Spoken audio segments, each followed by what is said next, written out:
What's going on, everybody? Hope you're having a wonderful morning. We're going a little bit different today, going a little bit early on a Wednesday, just different time, just to kind of have some fun with it. And I wanted to take a second to talk about an issue that kind of I'm getting a lot of questions about, which is basically, okay, the interest rates are a little bit higher, things are going on. Is this a good time to buy?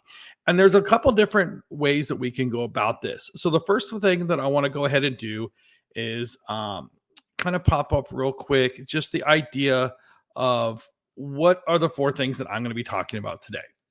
Number one, based on the resale inventory, the new builds inventory, we're going to talk about marry the home, date the rate. We've talked about that before, and then some of the buyer incentives. So the quick synopsis is yes, it is an absolutely great time to buy. And you might say, well, why is this such a great time to buy? The interest rates are higher, the payments are going to be higher, all that kind of stuff. Well, let's get into it a little bit, but I do want to talk about how there is an opportunity where it's not a good time to buy. And I want to make sure I hit on that as well, because there is a scenario where, frankly, it's just not a good time to buy. Just kind of hunker down, hang tight, and let some things kind of keep correcting itself. But let's talk about the first thing is, as far as, is it a good time to buy? And the number one reason for it is yes, mainly because the inventory of houses that are going on in Maricopa County, and even like the city of Maricopa and Casa Grande and all those, there's just tons of inventory everywhere. So for example, resale inventory is the number one thing. And so with resale inventory around April, there was about 5,000 homes on the market. Now there's 22,000 homes, excuse me, on the market. And so that's a huge plus for a buyer. Now you might be like, well, why is that such a huge plus for the buyer? Well, you have opportunities. You have so many more options to find exactly what you're looking for. And because there's so many houses on the market, the prices are going down. And so they're going down a lot more. They're definitely down from where they were probably about 6 months ago. And it really is just a correcting of the market. Well, it was spiking so high that it was hard to keep up with it. So in the scenario where if you bought, 3-4 months ago, are you still in a good spot? Absolutely. But especially with some of the houses that are just going on the market now, they definitely are lowering the price.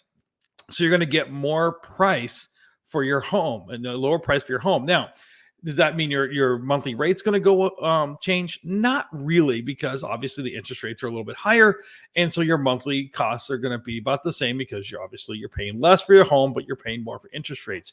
But we'll get into that interest rate thing here in a second.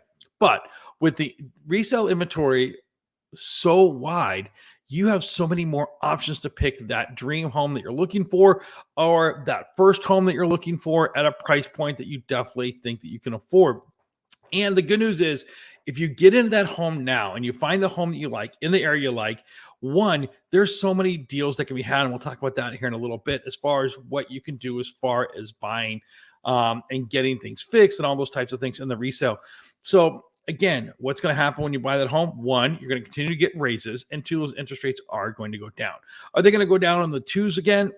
Probably not. Okay, probably not. But they're definitely going to go down from the sevens and the sixes, or where they're at. And then you can just refinance it and get that lower rate. But here's the good news. You've already got the house. You got the house you want in the area that you want, and you're excited about it, because once those interest rates start going down, now the prices are going to start going back up again, and there's going to be more buyers hitting the market. So now there's going to be more competition. And really, for the first time in about 2.5 years, buyers really do have an opportunity to get so many more things. Now, the other thing that we have on here as well, and I brought it up here, is number two is the new build inventory. And people forget about that new build inventory, and there is so much of an advantage if you go in there. Now, I do highly recommend you go in there with an agent. I recommend myself, obviously, because I've had so much success with new builds. Just to give you an idea, just recently, I was able to negotiate certain things that haven't been able to be negotiated in new builds in a long time. I was able to negotiate $15,000 off the price of a home. I was also able to negotiate that the builder pay a year of the HOA, which is unprecedented, in the last 2.5 years. But here's the deal. New builds are freaking out because they need to get their inventory under contract. And there's a lot of reasons why they need to get under contract. Obviously, they want to sell the homes. They want to get under. They want to get out from underneath that land that they have. But here's the other thing: the more under contract they have, the more leveraging they have to buy more land with the bank. So they want to get those under contract, and so they built so many of them out, and they did what's called a spec home, which is they picked all the structural upgrades, they picked all the interior upgrades, all the exterior upgrades, and so they did it as fast as they possibly can, and all of a sudden they're stuck with all this inventory. What does that mean for you, the buyer? Deals. Lots and lots of deals. Plus, again, a lot more options. Before, if you wanted a new build, you're on a waiting list. There was a lottery. You had to give them, so many things. Now you can walk in there and you can pick whatever one you want, what type of home you want, and there's so many deals to be had. Now, when we start getting into new builds, again, I highly recommend an agent, and here's why. Number one, the new build agents, they're great people. I have lots of friends that are new build agents, worked with a lot of them. But here's the deal. Again, we've talked about this. They work for the builder. That's their job. That's their boss. I would work for you, or any other agent works for you. You want to have representation for you when you walk into those new build companies, because again, you're probably not going to be able to negotiate near what you could with an agent. And the other thing is, again, they're nice, they're kind, they'll tell you what they need to tell you, but they don't work for you. They work for the agent, and you just need to make sure you remember that. Okay. Number 3, marry the home, date the rate.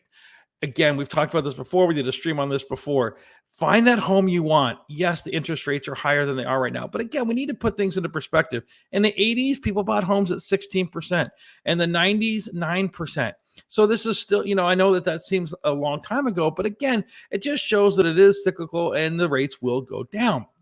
But when you want to find that home that you want right now, because again, you could always refinance that rate. Here's the other thing that I would highly recommend. Okay. This is something that I've done with some clients of mine. There's so many opportunities now, especially with new builds, but even with resale, that you can ask the seller to go ahead and give you what's called concessions. And concessions are a fancy term for basically giving you money at closing to do whatever you want with it when it comes to lending. So it can help pay for your closing costs, it can help pay for, anything that deals with money. Here's what I would always recommend. If you go in and you can ask up to 3% for lender allowed costs. Okay, so there's your 3% concessions. So let's say on a $400,000 home, you're going to get $12,000. On a $500,000 home, you're getting $15,000. Now you've already kind of budgeted in your closing costs and your down payment. So you've already kind of budgeted in. But you can take that money, that $15,000 or that $12,000 or whatever that 3% is, and you can buy down the rate. So it's a great opportunity for you to be able to buy down that rate, get a lower interest rate than what's on the market now. And who's going to pay for it? The seller. It's such a great way to have that seller be able to go ahead and buy down that rate for you, and basically by giving you that money at closing, and by getting that lower interest rate, now you can afford more home. And again, the same thing happens in new builds. There's so many incentives to go with the lender with new builds because they're giving you so much money to buy down that rate. Take advantage of it. Take advantage of it because it's not going to be here forever. And the opportunity to be able to have the seller buy down your rate is something that, again, hasn't happened since pre-COVID. And even during that time, it was kind of hit and miss if you can do that. Now you can pretty much get most sellers to go ahead and do that for you because there's so many homes on the market. They want to get their house under contract. So a little thing that you can do to try to get that rate down a little bit. But again, it's all about finding that home that you want. And with so many homes on the market, you're the one in control. As the buyer, you're the one in control. And again, that hasn't been that way in so long. It's time to take advantage of it. If you're someone that's in a rental and you're like, well, I'm in a rental situation, when we talked about it, talk to me. I have my rental release program where I can get you out of that rental. All right. Now, if you have a home to sell, and we'll talk about that in a little bit, this actually is not the time to buy. Okay. This is the time to kind of hold tight and just kind of let this thing pass a little bit, simply because there is a wash. And we'll talk about that here in a second. And then last but not least, the last one is the buyer incentives. And we just kind of already talked about that a little bit with the 3% towards lender allowed costs. In other words, let that seller pay down that rate of yours a little bit.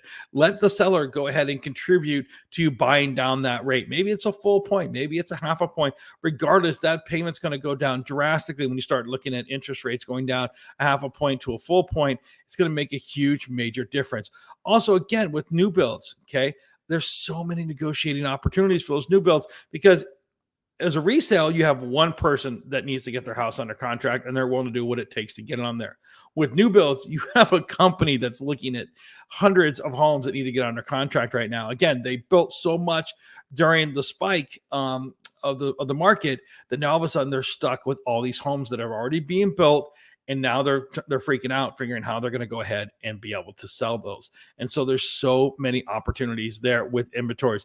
Use those buyer incentives. Get that 3% to buy down the closing costs. And again, you can for the first time in a long time, ask under asking price. So whatever the listing price is, we can ask below it. Okay, there's so many deals to be had. Even the last thing, even with resale, when we do an inspection, you can ask for a lot more to be done in that inspection than maybe ever before, because sellers had more leverage. They don't have any leverage now. If they want their house under contract and they want to get it sold, they're going to need to do a lot more than they were willing to do maybe 6 months ago, 8 months ago, and a year ago. And that's just the bottom line. Take advantage of that as a buyer. Again, you're going to be able to get more things fixed. You're going to be able to get a better price. You're going to be able to have them buy down that rate. And then when the rate gets even a little bit lower than that, then you just go ahead and refinance it, but you're in that home. And again, I can't stress enough what happens when the interest rates are going to start going down. And I do think they are going to go down. And it might be after the new year. So it might be a little bit time from now. So if you can weather the storm a little bit. But with that being said, once those interest rates go down, the first people to start jacking up the price is going to be the new builds. It's the first people that are going to start increasing their price on their homes again. The second one's going to be resale. And you're not going to, and all of a sudden now there's going to be more buyers. And what does more buyers mean? More competition, which means less maybe being able to get what you want. And the last thing you want to do is settle. You don't want to settle during this time period right now. You want to take advantage of this time period. So I hope that you got something out of this video. Oh, and last but not least, I forgot to talk about it, the time not to buy. The time not to buy is if you have to sell your home. If you need to sell your home, hang tight. It doesn't do any good to buy unless you have to leave to go out of state, or you want to go to a separate part of the valley where you're able to get in that price point. Just know you're going to be selling your house for a lot less than you normally would have. Yes, you're buying for a lot less, but you're also going to be selling for a lot less. And it's just harder to get your house under contract. My recommendation, if you need to sell your house to buy a house, I would recommend holding tight. It's just a tough market right now. If you're willing to if you have enough equity where you're willing to lower your price to where it's really sellable, and know that you're just not going to get near as much equity as you wanted to maybe 6 months ago, okay, then that's fine. But I would say let's let if you have to do it, you do what you got to do. But if you don't have to do it, I would recommend waiting just a little bit, letting the market keep correcting itself, and then eventually be able, when those interest rates start to go down, then go ahead and list your home, and that way you're going to get more bang for buck. So again, I want to make sure that I'm on both sides of it when it comes to buying and good and bad. But with that being said, hope you have a wonderful morning. Be safe. The weather's turning. It's a beautiful morning out there. Hope you have a wonderful day. If you have any questions at all about anything that I talked about, please get a hold of me. Text me, call me, email me, DM me on Twitter or Instagram or Facebook. Do whatever you need to do. We'll talk about it. There's so many great options for you. I don't want you to miss out. Be safe. Have a great day, and I'll talk to you guys soon.